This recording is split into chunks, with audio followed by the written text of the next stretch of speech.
at narito ang mga napapanahong balita. Pinapayuhan ng Embahada ng Pilipinas sa Washington, D.C. ang mga Pilipinong tinatawag na TNT o tago ng tago o iligal na nanatili sa Amerika. Ito ay kasunod ng pagkapanalo ni US President-elect Donald Trump kung saan ipinangako niyang susugpuin ng kanyang administrasyon ang mga iligal na imigrante sa kanilang bansa. Sa tala, nasa 250,000 hanggang 300,000 ang mga Pilipinong nanganganib na ma-blacklist o ma-deport. Ibig sabihin kapag na-deport na ang isang dayuhan ay hindi na ito papayagan pang makabalik sa Amerika.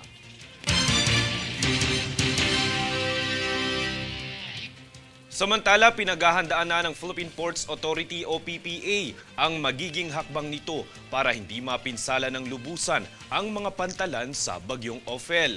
Yan ang balitang hatid ni Daniza Lopez. Naglabas na ng memorandum ang Philippine Ports Authority o PPA para sa lahat ng Port Management Office na maghanda sa bagyong Ophel. Inatasa ni PPA General Manager Jay Santiago ang mga port manager na ipatupad ang mga hakbangin na magpapagaan sa posibilidad ng pinsala sa lahat ng mga pantalan. Una sa direktiba ay ang pagsasagawa ng pre-disaster risk assessment kung saan dapat natiyakin ang maayos na kondisyon ng mga infrastruktura sa daungan, pasilidad at kagamitan. Sumunod naman dito ay ang pakikipag-ugnayan sa mga ahensya ng gobyerno gaya ng Philippine Coast Guard o PCG, Local Disaster Risk Reduction and Management Office at iba pa na katuwang ng PPA sa pagpapanatili ng seguridad sa mga pantalan. Pumapangatlo naman sa memorandum ang pagpapatupad ng safety protocol gaya ng pagkakaroon ng sapat na emergency response team na tutugon sa kaligtasan ng mga pasahero at tauhan. Nakasaad din dito na dapat na panatilihing bukas ang linya ng komunikasyon sa PPA Head Office Operations Center nang sa gayon ay mayroong kasalukuyang impormasyon sa sitwasyon ng mga pantalan. Iniabot din ng PPA ang mensahe nito sa mga Port Management Office na panatilihin din ang komunikasyon sa mga shipping line at terminal operator para alalayan ang mga pasaherong maaaring ma-stranded sa kanilang biyahe. Daniza Lopez, nag-uulat para sa One Media Network. Nakatakdang bumisita sa Pilipinas sa susunod na linggo si United States Defense Secretary Lloyd Austin. Ayon sa inilabas na pahayag ng Pentagon Press Secretary, ang pagbisita ay layong ipagpatuloy ang pagmomodernize ng alyansa sa mga bansa para sa maunlad na Indo-Pacific. Bibisitahin din ng kalihim ang bansang Australia, Laos at Fiji.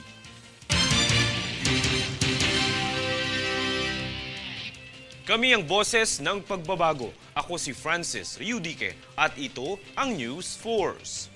Sa ulo ng mga balita, Attorney Laila De Lima pinabulaanan ng akusasyon ni dating Pangulong Duterte na siya'y mother of all drug lords.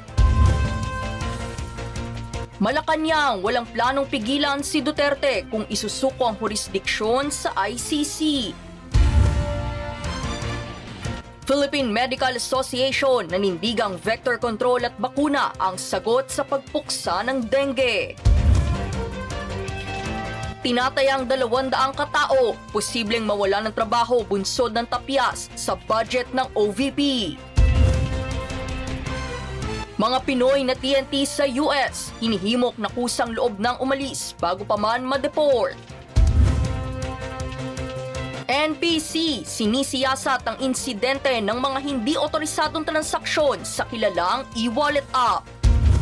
Patas at pantay na balita, komprehensibong ulat para sa pulso ng masa. Ito ang News Force.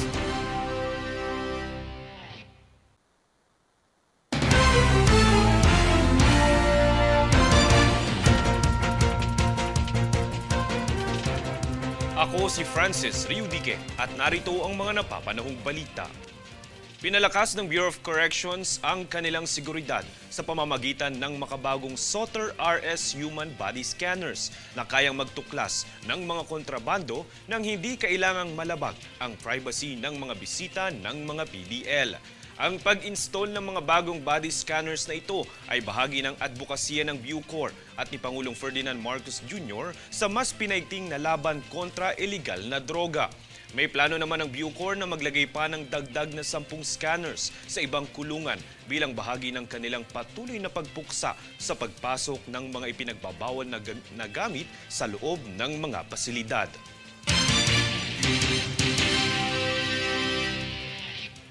Samantala, pinag-iingat po ng Bangko Sentral ng Pilipinas o BSP ang publiko ukol sa mga peking solicit na ginagamit ang pangalan ng ahensya o mga tauhan nito. Makibalita tayo kay Daniza Lopez. Hinihikayat ng Bangko Sentral ng Pilipinas o BSP ang publiko na ugaliing beripikahing mabuti ang mga natatanggap na mensahe mula sa mga korporasyon o individual dahil maaaring modus ang ilan dito o pawang ginagamit lamang ang pangalan ng mga ahensya ng gobyerno para makapanlinlang. Ito'y matapos makatanggap ang BSP ng ulat ukol sa ginagamit ng isang korporasyon ang kanilang pangalan para pang solicit at sa pangakong babahagian umano ng pondo. Ang korporasyon ito ay nagngangalang 12 Stars Sunflower Holding Corporation na pinamumunuan umano ni Princess Jonah A. Seneca. Iginiit naman ng BSP na wala itong ugnayan sa nasabing lider at korporasyon at nilinaw na hindi ito nag-aalok ng mga serbisyo na maghahawak o maglalaan ng pera para sa mga individual. Payo ng BSP, huwag magpadala ng pera sa mga hindi beripikadong account at huwag makipagtransaksyon sa mga hindi lehitimong korporasyon o individual na kadalasang ginagamit ang pangalan o imahe ng kagawaran. Daniza Lopez, nag-uulat para sa One Media Network.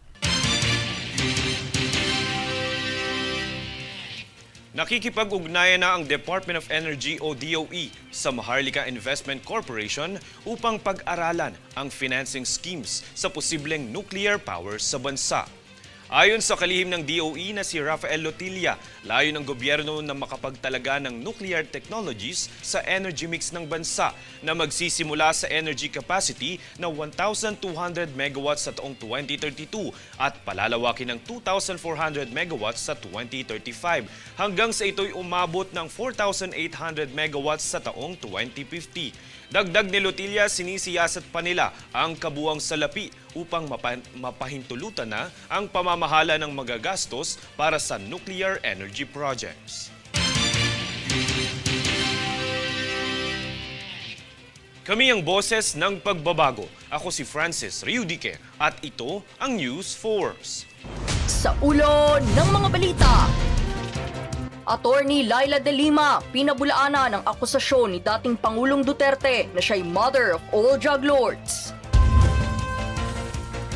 Malacanang, walang planong pigilan si Duterte kung isusuko ang jurisdiksyon sa ICC. Philippine Medical Association, nanindigang vector control at bakuna ang sagot sa pagpuksa ng dengue. Tinatayang 200 katao, posibleng mawala ng trabaho bunsod ng tapyas sa budget ng OVP.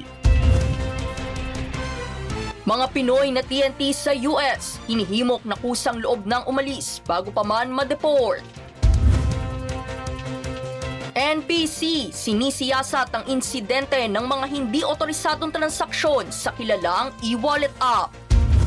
Patas at pantay na balita, komprehensibong ulat para sa pulso ng masa. Ito ang News Force.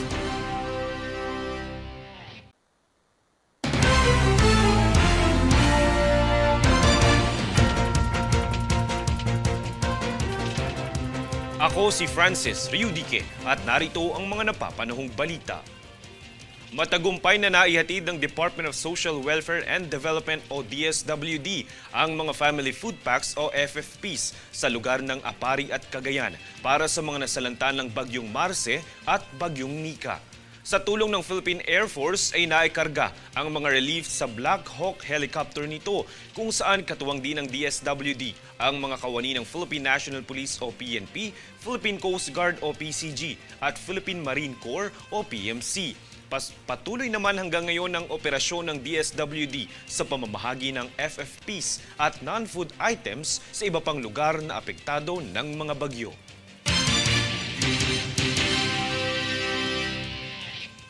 Sa ibang balita, naitala ang Bureau of Internal Revenue kamakailan ang higit 8 bilyong pisong tax liabilities sa pinakamalaking operasyon na kanilang isinagawa ngayong taon sa Bulacan at Valenzuela.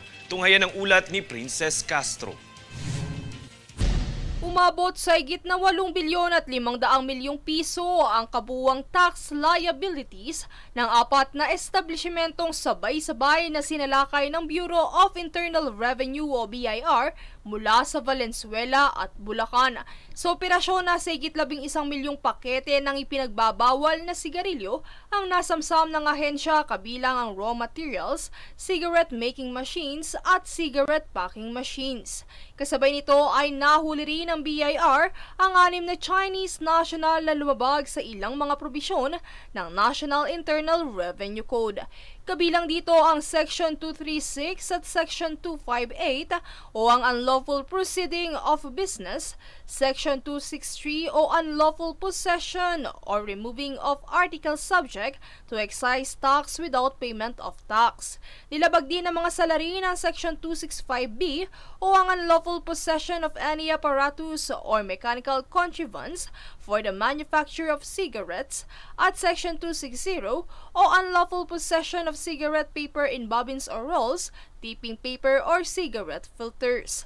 Pagbabahagi ni Commissioner Romeo Lumagi Jr., ito ang pinakamalaking operasyong naitala ng BIR ngayong taon kung saan natuklas ang lahat ng mga paggawaan at bodegang ito ay bahagi ng isang criminal enterprise. Sa muling matagumpay na pagsasagawa ng malawakang operasyon ng BIR, tiniyak naman ni Lumagi na ipagpapatuloy pa ng ahensya na paigtingin ang raid operations sa mga pabrika at bodega. Princess Castro nag-uulat para sa One Media Network. Hindi bababa sa 149 na lungsod sa bansa ang nakilahok sa kauna-unahang Mobile Legends Bang Bang Tournament na ikinasa ng League of Cities of the Philippines o LCP sa Quezon City. Sa panguna ng LCP Acting President at Alkalde ng lungsod na si Joy Belmonte, layo ng torneo na makalikha ng mga talento mula sa mga kabataan sa iba't ibang lungsod sa bansa. Ang liga ay nagsimula nitong Martes, 12 ng Nobyembre, na tatakbo hanggang sa buwan ng Pebrero sa susunod na taon, kung saan naghihintay ang 3 milyong pisong cash prize para sa itatanghal na overall champion.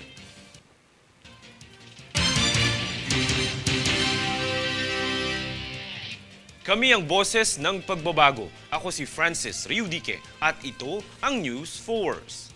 Sa ulo ng mga balita, Attorney Laila De Lima pinabulaanan ng akusasyon ni dating Pangulong Duterte na siya'y mother of all drug lords.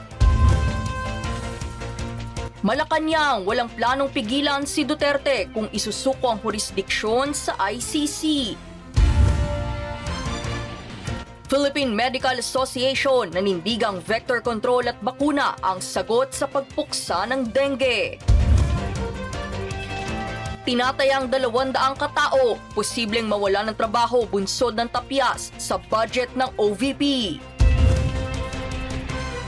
Mga Pinoy na TNT sa US, hinihimok na kusang loob ng umalis bago pa man ma-deport. NPC, sinisiyasat ang insidente ng mga hindi otorisadong transaksyon sa kilalang e-wallet app. Patas at pantay na balita, komprehensibong ulat para sa pulso ng masa. Ito ang News Force.